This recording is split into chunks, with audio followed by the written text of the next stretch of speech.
अस्सलाम वालेकुम वरहमतुल्लाहि वबरकातुहू। दोस्तों क्या हाल चाल है। उम्मीद है आप सब खैरियत से होंगे। दोस्तों मैं हूं इरफान अजीज और आप देख रहे हैं हकीकी आज़ादी का official Facebook and YouTube channel. दोस्तों आज हम हाजिर हुए हैं बिल्कुल नई खबरों के साथ। दोस्तों आज हम बात करेंगे कि कल का सारा दिन तकरीबन 16-17 घंटे इमरान खान साहब के लिए बहुत ज़्यादा मुश्किल थे, इंतहाई ज़्यादा संगीन थे। एक तरफ तो इमरान खान साहब को इतने दिन तक अदालत में पेश होने के लिए ज़ोर देते रहे, मजबूर किया गया, हर तरफ से प्रेशराइज किया गया। और जब वो कल अदालत में पेश होने के लिए घर से रवाना हो गए, ज़मान पार्क से निकल गए, तो पीछे से क्या किया गया कि उनके घर पे हमला कर दिया गया। सल्ला पुलिस वालों ने उनके घर पे हमला किया, क्रेन से उनका दरवाज़ा तोड़ दिया गया, बाकी अंदर के दरवाजे भी तोड़ दिए गए और पुलिस वाले उनके घर में दाखिल हो गए। और जो चंद कारकुन उधर मौजूद थे उन पर तशद्दुद किया गया और उनको गिरफ्तार कर लिया गया। घर में जो है साबका खतून अव्वल बुशरा बीबी साहिबा मौजूद थी और पुलिस ने जो है चादर और चारदीवारी के तकद्दुस को पामाल कर दिया। अगर कोई और होता इमरान खान साहब की जगह पे तो उसको उसी वक्त अपने घर की फिक्र पड़ती और वो उधर से वापस अपने घर को आ जाता। लेकिन उन्होंने कहा कि नहीं, मैंने जो कमिटमेंट की है, जो अदालत के साथ वादा किया है पेशी का, तो मैं पेश होऊंगा। तो वो अदालत में पेश होने के लिए चले गए। लेकिन उधर भी जाके भी क्या हुआ कि उनको रोक दिया गया, उनको अदालत में पेश होने से रोक दिया गया। पीछे से पुलिस वाले दरवाजे तोड़ के घर में दाखिल हो गए। घर में जो चीज़ें पड़ी थी उनको बरामद की, कुछ चीज़ें बरामद की, उनमें से कुछ खा ली, कुछ साथ ले गए और घर का बुरा हाल कर दिया। और क्योंकि दरवाजे वगैरह तोड़ दिए थे तो सारा दिन बहुत ज़्यादा लोग घर में आते जाते रहे। यानी कि उन्होंने पाकिस्तान के सबसे मकबूल लीडर को कमज़ोर करने की कोशिश की है, उसको तोड़ने की कोशिश की है ताकि उसको गिरफ्तार कर सके। और अब जो है, जो दरवाज़ा है वहाँ पे एक शील्ड लगाई गई है।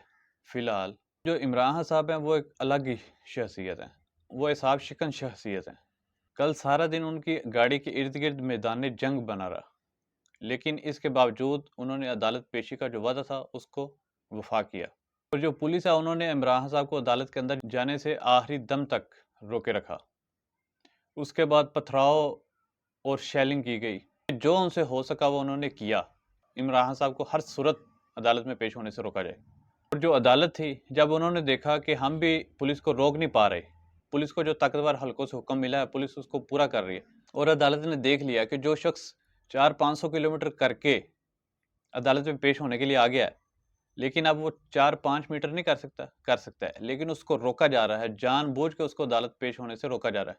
तो अदालत ने ये किया कि हाजिरी रजिस्टर दे के वो इमरान खान साहब की गाड़ी में भिजवा दिया और इमरान खान साहब ने उसके ऊपर दस्तखत कर दिए। और दस्तखत करने के बाद इमरान साहब की हाज़िरी हो गई और उसके बाद वो वापस ज़मान पार्क की तरफ रवाना हो गए।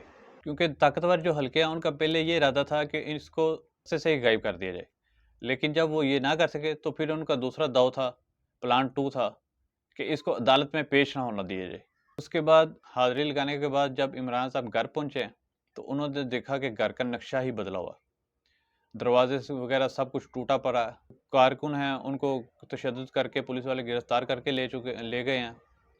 और हद ये है कि एक जो वालिदैन होते हैं उनकी जो औलाद होती है वही उनका सबसे बड़ा एहसास होती है। इमरान साहब की औलाद क्योंकि उनके साथ नहीं रहती, वो बैरून मुल्क रहती है, तो उनका उनसे मिलना बहुत कम होता है। तो उनकी यादें जो हैं पीछे, जो उनकी जो कुछ तस्वीर हैं, कुछ ड्राइंग हैं, या इस तरह से जो मुख्तलिफ चीज़ें हैं, वही उनकी सबसे बड़ी यादें हैं। क्योंकि पिछले चंद साल से जिस तरह से मुल्क के हालात हैं, तो इमरान साहब अपने बच्चों को बहुत ही कम बार मिले हैं। पुलिस वालों ने यहाँ तक किया है कि जो उनकी ड्राइंग्स वगैरह, तस्वीरें वगैरह थी, वो फाड़ दी। इस हद तक पागलपन है। ये इंतहाई ज़्यादा संगीन काम था। हालांकि ऐसा करना किसी सूरत नहीं बनता, और वैसे भी दरवाजे तोड़ के अंदर आना ये तो बिल्कुल ही गैर कानूनी है, गैर कानूनी काम है। यानी कानून को गैर कानूनी काम करने पे मजबूर किया गया। जब इमरान साहब ने, जो कि पाकिस्तान के बहुत बड़े एंकर हैं, उन्होंने पुलिस वालों से, कुछ अपने दोस्तों वगैरह से पूछा कि क्या आपके इदारे ऐसा करना चाह रहे हैं, क्या इदारे ऐसा करते हैं, तो उन्होंने कहा कि नहीं, हम तो हुक्म के गुलाम हैं, हमें मजबूर किया जाता है ये सब काम करने के लिए। हालांकि हम ये काम करने के लिए बिल्कुल रजामंद नहीं है, क्योंकि हमें हुक्म मानना पड़ता है, तो मजबूरन हमें ये काम करना पड़ता है। और उन्होंने कहा कि ये जो कुछ हो रहा है ये वापस पलट कर आएगा।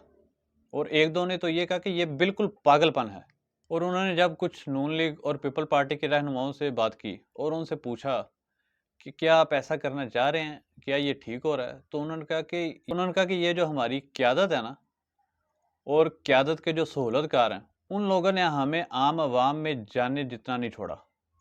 ہم اس قابل نہیں ہیں کہ عام عوام میں نکل سکیں، اپنے الیکشن کی کمپین کر سکیں۔ جہاں جاتے ہیں عوام ہمارے اوپر آوازیں کستی ہے۔ اور انہوں نے کہا کہ یہ جو کچھ کر رہے ہیں اس سے عمران خان کو نقصان نہیں ہو رہا، عمران خان صاحب کو الٹا فائدہ ہو رہا ہے، اور یہ جو کچھ کر رہے ہیں اس سے ملک کی سیاست کا اور جمہوریت کا نقصان ہو رہا ہے۔ تو یہ اس حد تک کھلبلا چکے ہیں، الیکشن سے اس حد تک ڈر رہے ہیں کہ ہر ممکنہ کوشش کر رہے ہیں کہ الیکشن نہ ہو، الیکشن کو ہر صورت روکا جائے، کیونکہ ان کو پتہ ہے کہ اگر الیکشن ہو گیا تو عمران خان صاحب جیت جائیں گے، اور جو نون لیگ ہے وہ ہمیشہ کے لیے انا للہ و انا الیہ راجعون ہو جائے گی۔ پیپل پارٹی تو ویسے ہی ختم ہو چکی ہے، سندھ میں ان کا راج ہے، اور اس دفعہ وہ بھی ہمیشہ کے لیے دفن ہو جائے گا، کیونکہ جو وڈیروں کی اور چودھریوں کی سیاست ہے اس کا خاتمہ کرنے کے لیے عمران صاحب یہ سب کچھ کر رہے ہیں، سارا زور لگا رہے ہیں، کیونکہ ان کا ایک ہی نعرہ ہے کہ بڑھو حقیقی آزادی کی طرف، اٹھو اور غلامی کے بت توڑ دو۔ تو دوستو یہ تھی ہماری آج کی ویڈیو، اسی کے ساتھ مجھے اجازت دیجیے، میں ہوں آپ کا اپنا عرفان عاجز۔